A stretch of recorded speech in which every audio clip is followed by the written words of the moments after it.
네, 오늘은 소요리 문답 제 신문을 공부하는 시간을 가져보도록 하겠습니다. 신문 우리 먼저 문을 같이 읽겠습니다. 하나님께서 사람을 어떻게 지으셨는가? 사람 창조에 관해서 말씀을 해주지요. 답이 뭡니까? 같이 읽습니다. 하나님께서 사람을 남녀로 지으시되 자기의 형상대로 지식과 공의와 거룩함이 있게 지으사 모든 생물을 주관하게 하셨다. 하나님께서 사람을 지으신 것에 관해서 말씀을 해주시는데 오늘 이 소요리 문답 신문을 중심으로 해서 사람을 만드신 하나님에 관해서 살펴보기를 원합니다. 어떤 초등학교 교회에서 초등학생이 교회에서 하나님이 인간을 만드셨다고 이렇게 배웠습니다. 그렇죠. 교회에서는 이제 하나님께서 사람을 창조하셨다 이렇게 가르칩니다. 그런데 학교에 가니까 선생님께서 수업 시간에 원숭이가 진화하여 인간이 되었다 이렇게 열심히 가르쳤어요. 그랬더니 이 학생이 선생님한테 이제 궁금증이 생겨서 손을 들고 선생님 질문 있습니다. 뭐니 말해봐라.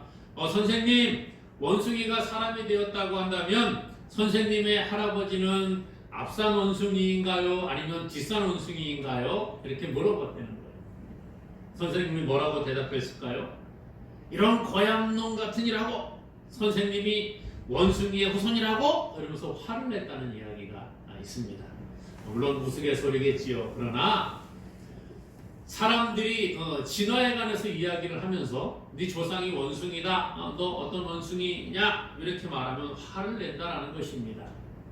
진화론자들은 인간이 자기 자신을 비하하고 스스로 짐승이라고 주장하는 것들을 우리가 종종 보게 됩니다. 성경은 하나님께서 세상을 만드시고 인간을 만드셨다라고 명명백백하게 밝혀주고 있는 것을 우리가 보지요. 그래서 창세기 1장 26절 27절에 이렇게 소개합니다. 오늘 우리가 읽었던 말씀인데요. 하나님이 이르시되 우리의 형상을 따라 우리의 모양대로 우리가 사람을 만들고 그들로 바다의 물고기와 하늘의 새와 가축과 온 땅과 땅에 기는 모든 것을 다스리게 하자 하시고 하나님이 자기 형상 곧 하나님의 형상대로 사람을 창조하시되 남자와 여자를 창조하시고 오늘 하나님의 창조 사역 가운데 가장 위대한 창조가 무엇이냐? 바로 사람을 만드셨다라는 것이지요. 사람 창조 이것을 우리가 한번 살펴보고 하나님이 우리를 만드신 그 뜻과 하나님의 그 뜻을 알 때에 우리가 하나님의 뜻을 따라 살아가게 되겠지요. 그래서 오늘 사람을 만드신 하나님에 대해서 구체적으로 좀 살펴보려고 합니다. 먼저 사람은 남자와 여자로 지음을 받았다 말씀을 해주고 있습니다. 하나님께서는 모든 동물을 만드실 때에 이 암컷과 수컷 뭐 이렇게 만드셨다라는 거예요. 그리고 맨 마지막에 사람 아담을 창조하시게 됩니다. 다른 피조물과 다르게 하나님께서 사람을 만드실 때에는 특별한 방법으로 사람을 만듭니다. 모든 동물을 만드실 때에는 처음에는 다른 우주 만물을 만드실 때에 말씀으로 창조하셨다라고 말해주고 그 다음에 좀 더 구체적으로 하나님께서 이 동물들을 만드시는 것들을 보게 되지요. 그래서 창세기 2장 19절 이하에 보게 되면 흙으로 각종 들짐승과 공중의 새를 지으셨다 그렇게 말해주고 있어요. 그런데 사람은 조금 더 특별하게 만드시지요. 창세기 2장 7절에 보니까요. 여호와 하나님이 땅의 흙으로 사람을 지으시고 생기를 그 코에 불어넣으시니 사람이 생명이 되니라. 자 보세요. 하나님께서 사람을 만드시는데 먼저 모양을 흙으로 만들어 주십니다. 그 다음에 뭐래요? 그 코에다가 생기를 불어넣으시는 거예요. 사람의 모습으로 흙으로 이렇게 외형을 만드시고 코에다가 생기를 훅 불어넣으셨더니 사람이 생명이 되었다. 이게 성경에 말씀해주는 내용이라는 겁니다. 그래서 짐승은 그냥 흙으로 만들었기 때문에 영혼이 없지만 사람은 영혼이 있는 특별한 영적인 존재로 구별하여 만드셨다라는 것입니다. 그런데 하나님께서는 사람을 만드실 때에 처음에는 아담을 창조하신 다음에 그 다음에 보니까 남자와 여자를 만드셨다. 그렇게 말씀해 주고 있어요. 하나님은 남자 혼자 살아가는 것을 별로 기뻐하지 아니하십니다.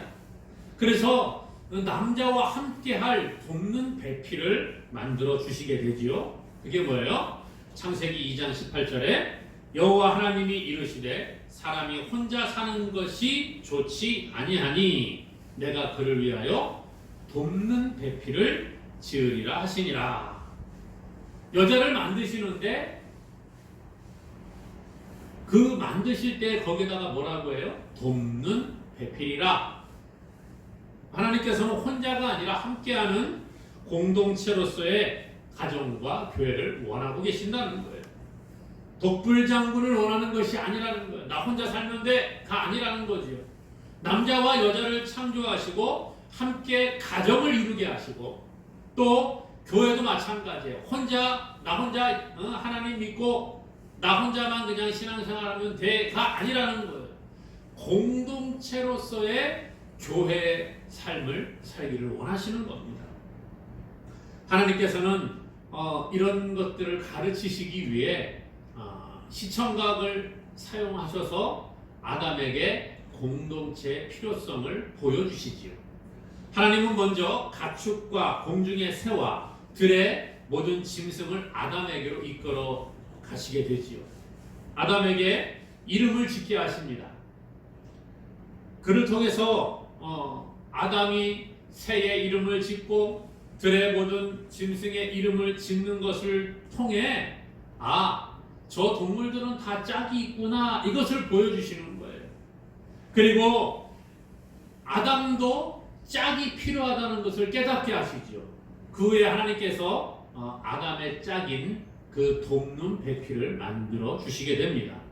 아담을 깊이 잠들게 하시고 그 갈빗대 하나를 취하여 여자를 만드셨다. 성경은 우리에게 보여주고 있어요. 창세기 2장 21절 22절에 여호와 하나님이 아담을 깊이 잠들게 하시니 잠들매 그가 그 갈빗대 하나를 취하고 살로 대신 채우고 여호와 하나님이 아담에게서 취하신 그 갈빗대로 여자를 만드시고 그를 아담에게로 이끌어 오시니. 하나님께서 아담을 깊이 잠들게 하신 다음에 갈빗대를 취해서 여자를 만드시는 거예요. 그리고 아담에게 그 여자를 이끌어 오시게 되는 그 모습이 성경에 소개가 되고 있습니다. 이 어거스틴은 이 구절을 다음과 같이 주석을 하고 있어요. 하나님이 여자를 지으시되 남자의 위에 주관하게 머리로부터 취하지 아니했고 종이 되게 그의 발로부터 취하지도 아니했고 오직 동반자가 되게 하려고 그의 옆구리에서부터 취했다. 무슨 얘기입니까? 머리에서부터 이렇게 취하게 되면 남자 머리 꼭대기에서 있을까봐 머리에서 취하지 아니하시고 또 발로부터 취하게 되면 남자가 여자를 업신여기고 억누르고 그럴까봐 발로도 취하지 아니하셨다는 거예요. 동등하게 하시기 위해 동반자가 되도록 하기 위해 옆구리에서 취하셨다. 어거스틴은 그렇게 해석을 하고 있다는 거죠. 이것은 바로 남편과 아내가 동등한 지위를 가지고 있음을 보여주는 것입니다. 하나님은 남자와 여자를 창조하셨는데요. 남자와 여자를 어떤 차등을 가지고 창조하신 것이 아니라 동등하게 창조하셨다라는 것입니다. 동등하게 창조하셨지만 각자가 하는 일들은 조금 다르게 표현을 해주고 있는 것을 봅니다. 남자뿐 아니라 여자도 똑같은 영적인 존재고 영생의 복을 누릴 특권이 있다라는 것입니다. 베드로전서 3장 7절을 같이 읽어볼까요? 남편들아 이와 같이 지식을 따라 너희 아내와 동거하고 그를 더 연약한 그릇이요 또 생명의 은혜를 함께 이어받을 자로 알아 귀히 여기라. 아멘. 자, 여기 보니까요, 더 연약한 그릇이고 생명의 은혜를 함께 이어받을 자로 알아서 더 귀하게 여기라는 거예요. 그냥 여자라고 내 아내라고만 무시하지 말라는 겁니다. 하나님은 남자와 여자를 창조하셨는데요, 하나님께서는 남자와 여자를 동등하게 창조하셨고 둘이 연합하여 하나가 되게 하시는 겁니다. 결혼이라는 것을 통하여 남자와 여자가 하나 되게 하시는 거지요. 에베소서 5장 31절부터 33절에 보니까 그러므로 사람이 부모를 떠나 그의 아내와 합하여 그 둘이 한 육체가 될지니 이 비밀이 크도다. 나는 그리스도와 교회에 대하여 말하노라. 그러나 너희도 각각 자기의 아내 사랑하기를 자신같이 하고 아내도 자기 남편을 존경하라. 하나님께서는 남편과 아내가 동등한 것을 말씀을 해주고 함께 서로 사랑하고 존중하기를 원하고 계신다는 거예요. 이와 같이 한 남자와 한 여자가 만나서 부부로 한 몸이 되는 것처럼 성경은 한 남편 예수 그리스도와 한 신부이신 교회가 연합됨을 말씀해주고 있습니다. 신랑 되신 예수님과 하나 된 삶을 살아가는 것이 성도의 삶임을 성경은 우리에게 보여주고 있다라는 것이지요. 아담이 혼자 되는 것을 하나님은 기뻐하지 아니하신 것처럼 우리가 우리 삶 가운데 혼자 살아가는 것을 하나님은 별로 기뻐하지 아니하십니다. 누구와 함께 하시기를 기뻐하셔요? 예수 그리스도와 함께 살아가는 것을 기뻐하시는 줄로 믿습니다. 그러므로 예수 그리스도께서 우리 인생 가운데 들어오실 때에 우리의 삶은 달라지게 되는 거예요. 예수 그리스도와 우리가 연합한 삶을 살아가는 것, 이것이 복된 삶인 줄로 믿으시기를 바랍니다. 지금 우리의 삶에 무언가 불완전한 것이 있다고 하면 그것은 예수님과 연합된 삶을 우리가 제대로 살아가지 못한다는 것이죠. 그러므로 오늘 우리는 신랑 되신 예수님을 날마다 우리가 모시고 주와 함께 동행하는 저와 여러분 될 수 있기를 주님의 이름으로 간절히 축원합니다. 또한 하나님은요, 사람은 하나님의 형상대로 지음을 받았다, 그렇게 가르쳐 주고 있습니다. 누구의 형상대로요? 하나님의 형상대로 지음받았다. 하나님께서는 생물, 즉 가축과 기는 것과 짐승과 하늘의 새와 바다의 물고기, 이런 것들을 다 모두 다 종류대로 만드셨습니다. 그러나 사람은 하나님의 형상대로 만들었다 가르쳐 주고 있어요. 짐승과는 구별된 존재로 만드셨고 영적인 존재인 천사와도 구별된 존재로 우리를 만들어 놓으셨다는 거예요. 하나님의 형상이 뭡니까? 하나님의 형상. 인천 저 중구에 가면 우리나라 최초의 소부식 공원인 자유공원이라는 것이 있습니다. 이것이 원래는 망국공원이라 이렇게 불리어졌다고 합니다.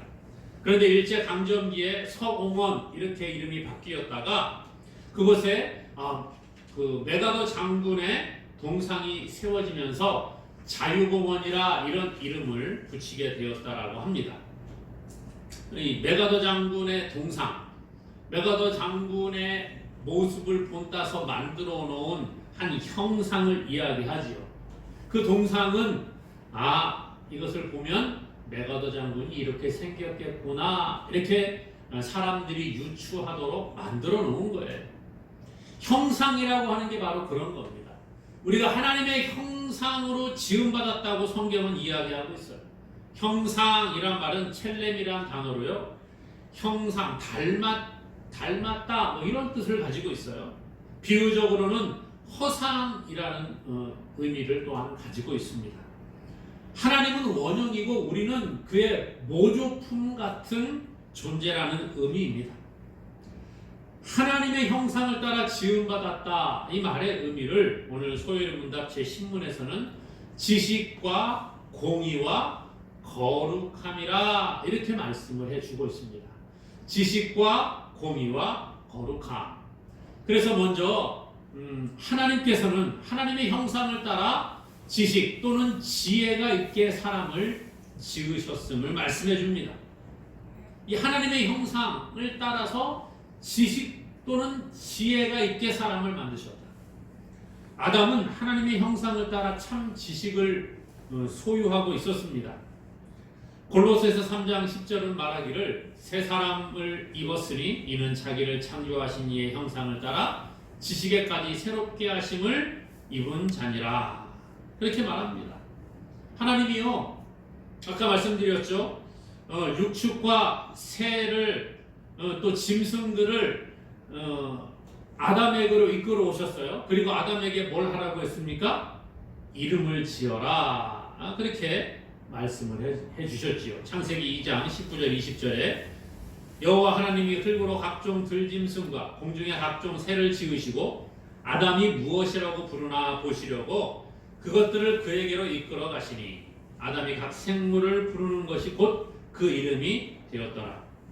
아담이 모든 가축과 공중의 새와 들의 모든 짐승에게 이름을 주니라. 여러분, 이름을 지어준다는 것은 결코 쉬운 일이 아닙니다. 그렇죠? 이름을 지어준다는 것. 여러분, 누군가 이름을 지어주신 경험 있습니까? 저는 목회자가 되어서 가끔 그런 이야기를 들을 때가 있어요. 목사님, 우리 이제 애가 얼마 안 있으면 태어나는데 이름이 뭐가 좋을까요? 참 들을 때마다 난감합니다. 저도 저희 아이들 이름을 제가 지었습니다만은 참 이름 짓는 게 쉽지 않은 것 같아요. 그래서 특별히 교회 다니는 아이들 이름을 보게 되면 비슷비슷한 이름들이 참 많이 있어요. 아주 대표적으로 저희 조카도 그렇습니다만은 예은이, 하은이, 그런 그런 종류의 약간 딱 듣기만 해도 얘는 교회 다니는 사람이구나 이런 것을 알 수 있을 정도의 이름들이 참 많이 있습니다. 그만큼 이름을 짓는다는 게 쉽지 않다라는 거예요. 그런데 이름을 한둘도 아니라 오늘 아담은요, 각종 수많은 가축과 수많은 새들과 수많은 들의 짐승들의 이름을 다 지어주었다는 거예요. 너는 호랑이, 너는 사자, 너는 토끼, 너는 코끼리, 너는 고래, 너는 상어, 이름을 다 지어주는 거예요. 너는 타조, 너는 닭. 야, 이거 한두 개도 아니라 이름을 이렇게 수많은 이름들을 지어줄 수 있었던 것은 하나님이 아담에게 지혜와 지식을 주셨기 때문인 줄로 믿습니다. 이것이 없이는 불가능하다는 거예요. 아담이 얼마나 많은 지혜가 있었는지 그 모든 것들에게 이름을 지어주는 겁니다. 또 하나님이 아담의 그 갈빗대를 취하여서 여자를 만들어 주셨을 때에 그 이름을 하와라 이렇게 이름을 지어주는 것을 또한 성경에서 보게 됩니다. 하나님의 지혜를 닮았다는 거예요. 하나님의 모든 그 지혜를 아담이 닮았기 때문에 이런 일이 가능하다는 거죠. 하나님의 형상대로 지음을 받았다. 그것의 첫 번째는 하나님의 지식과 지혜를 닮은 존재로 창조되었다는 것을 우리에게 가르쳐주고 있다라는 것입니다. 그래서 사람들은 하나님을 경외하고 하나님의 뜻을 분별할 수 있게 되는 것입니다. 우리가 세상을 살아가는 방법, 하나님께서 우리에게 허락하신 세상의 여러 가지를 만들며 살아가게 하시는 것이 바로 하나님의 지혜와 지식을 닮았기 때문이라는 거예요. 그러므로 오늘 우리는 날마다 우리에게 지혜와 참 지식을 주시는 하나님께 지혜를 구하는 자가 되어야 합니다. 성경은 우리에게 하나님께 지혜를 구하라고 말씀해 주고 있어요. 야고보 1장 5절에 너희 중에 누구든지 지혜가 부족하거든 모든 사람에게 후히 주시고 꾸짖지 아니하시는 하나님께 구하라. 그리하면 주시리라. 누구에게 구하라고요? 하나님께 구하라. 그리하면 주시리라 말씀해주고 있는 거예요. 그러므로 오늘 우리는 후히 주시는 하나님께 지혜를 구하며 살아가야 합니다. 어떤 일이 있든지 간에 무슨 일이 우리 앞에 놓여지든지 간에 하나님의 지혜를 구하고 하나님의 지식을 구하며 나아갈 때에 우리의 모든 문제가 하나님 안에서 아름답게 해결되어질 줄로 믿습니다. 또한 오늘 하나님께서는요, 하나님의 형상을 따라 의롭게 사람을 지으셨다 말씀해 주고 있어요. 의롭게 사람을 만드셨다. 하나님의 의는 죄가 없이 쓰인 완전한 의로우신 하나님의 법에 순종함으로 유지되는 의를 이야기합니다. 우리는 이 의를 통해서 하나님을 만나게 되고요, 하나님의 뜻을 알게 되는 거예요. 이 의는 하나님과 대화하고 만날 수 있는 자격을 우리에게 주어지는 거죠. 그런데 아담이 범죄함으로 잃어버렸던 의를 우리 구주 되시는 예수 그리스도께서 그 의를 회복시켜 주시는 거예요. 예수님이 우리의 죄를 위해 십자가에서 죽으시고 사흘 만에 다시 살아나심으로 말미암아 우리의 모든 죄의 문제를 해결해 주셨습니다. 누구나 예수 그리스도를 믿는 자들에게는 의롭다 인정함을 받게 해주신다고 성경은 가르쳐주고 있습니다. 갈라디아서 2장 16절에 사람이 의롭게 되는 것은 율법의 행위로 말미암음이 아니요 오직 예수 그리스도를 믿음으로 말미암는 줄 알므로 우리도 그리스도 예수를 믿나니 이는 우리가 율법의 행위로서가 아니고 그리스도를 믿음으로써 의롭다함을 얻으려 함이라. 율법의 행위로서는 의롭다함을 얻을 육체가 없느니라. 그리스도를 믿음으로써 의롭다함을 얻게 하려 함이라. 이것이 성경의 말씀이라는 거예요. 그러므로 이제 우리는 예수 그리스도를 나의 구주로 믿고 고백하는 저와 여러분들은 의롭다 인정함 받고 하나님과 교제하는 자가 되는 줄로 믿습니다. 잃어버렸던 의가 회복되고 하나님과 교제가 회복된 자는 하나님의 뜻을 깨닫게 되는 거예요. 그리고 하나님의 뜻을 따라 살아갈 힘과 능력을 우리가 가지게 되는 것입니다. 하나님의 뜻을 알고 하나님의 뜻을 깨닫는 자가 하나님께서 기뻐하시는 삶을 살아가게 되는 것입니다. 우리의 가정에 어려운 일이 있고 우리의 주변에 많은 힘든 일들이 있다고 할지라도 하나님께서 함께 하시면 우리는 이런 모든 어려움을 능히 이기게 될 줄로 믿습니다. 그러므로 예수 그리스도를 믿는 믿음 안에서 우리가 의롭게 된 자로서 하나님의 뜻을 바르게 깨닫고 하나님께서 기뻐하시는 그 길을 살아감으로 날마다 주와 함께 동행하는 저와 여러분 될 수 있기를 주님의 이름으로 간절히 축원합니다. 또한 하나님께서는요 하나님의 형상을 따라 거룩하게 사람을 지으셨다 말씀해 주고 있습니다. 하나님의 형상을 따라 거룩하게 사람을 지으셨다. 거룩이 뭡니까 여러분? 거룩? 구별된다라는 뜻을 가지고 있다고 제가 말씀을 드렸어요. 이 말은 죄 가운데 사는 사람들과 우리가 구별된다는 거예요. 아담이 창조되었을 때에 하나님은 아담에게 거룩한 형상을 넣어주셨습니다. 그러나 아담이 하나님 앞에 불순종함으로 죄가 사람 가운데 들어오고 거룩을 잃어버리고 세상과 구별되지 않고 세상과 똑같은 존재가 되었다는 거죠. 그래서 하나님께서는 잃어버린 하나님의 형상인 거룩을 회복하기 위해 예수 그리스도를 보내주신 거고 예수 그리스도를 믿는 자는 다시 거룩이 회복되는 역사를 우리에게 주시는 줄로 믿습니다. 에베소서 4장 24절 같이 읽어볼까요? 하나님을 따라 의와 진리의 거룩함으로 지으심을 받은 새 사람을 입으라. 아멘. 의와 진리의 거룩함으로 지으심을 받은 새 사람을 입으라. 우리가 새롭게 거듭나면 새 사람을 입는 것은 거룩함을 입는 것과 동일한 의미가 있다는 것입니다. 그러므로 오늘 저와 여러분들은 새 사람으로 거듭난 자들인 줄로 믿습니다. 그러므로 하나님의 형상인 지식과 공의와 거룩함을 따라 살아가는 저와 여러분의 삶이 되기를 주님의 이름으로 간절히 소망합니다. 마지막으로 모든 생물의 주관자로 사람은 지음을 받았다라는 것입니다. 모든 생물의 주관자, 관리자들의 직무는 맡겨진 일에 충실하는 것입니다. 건물 관리인, 그러면 건물을 유지하고 보수하는 일에 열심을 내고 그 일을 감당하면 되는 것입니다. 정원을 관리하는 사람, 그러면 정원을 가꾸고 정원에 있는 나무들, 꽃을 잘 아름답게 꾸미는 것이 그 사람이 할 일이라는 거지요.